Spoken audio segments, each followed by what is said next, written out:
Salty snacks கொடுக்கக்கூடாது.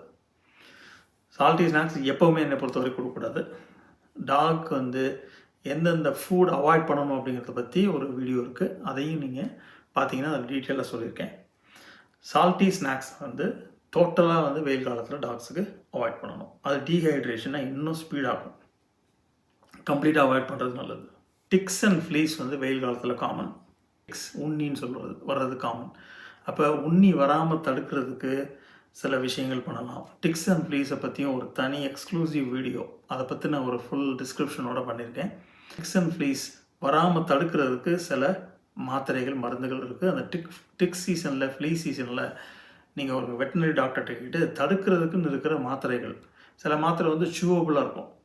அது வந்து டாக்கு டேஸ்ட்டாக இருக்க மாதிரி இருக்கும், அதனால் அது பாதர் பண்ணாது, அது அப்படியே சாப்பிட்ரும். அது மாதத்துக்கு ஒரு தடவை நீங்கள் வெட்டினரி டாக்டரை கன்சல்ட் பண்ணாமல் நீங்களாக பெட் ஸ்டோர்லேருந்து இதையும் வாங்கி கொடுத்துடாமல் வெட்டினரி டாக்டரை கன்சல்ட் பண்ணிவிட்டு இந்த ஒரு ப்ரிகாஷன் எடுத்துக்கிறது நல்லது.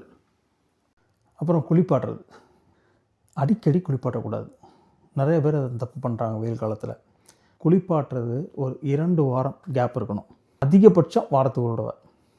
நீங்கள் அடிக்கடி குளிப்பாட்டிங்கன்னா என்ன ஆகும்னா, டாகுக்கு நேச்சுரல் ஆயில்ஸ், அதுக்கு அந்த நேச்சுரல் ஆயில்ஸ் வந்து ரொம்ப ரொம்ப இம்பார்ட்டண்ட். எல்லா டாகுக்குமே இம்பார்ட்டண்ட் தான். அடிக்கடி கழுவுனீங்கன்னா என்ன ஆகும்னா, அந்த நேச்சுரல் ஆயில் ப்ரொடக்ஷன் குறையும் போது டாகோட ஸ்கின் ரொம்ப ட்ரை ஆகி அதுவே ஸ்கின் ப்ராப்ளம்ஸுக்கு வழிவகுக்கும். அதனால் அடிக்கடி குளிக்க வைக்கிறத தப்பு பண்ணக்கூடாது. அடுத்தது ஃபுட்.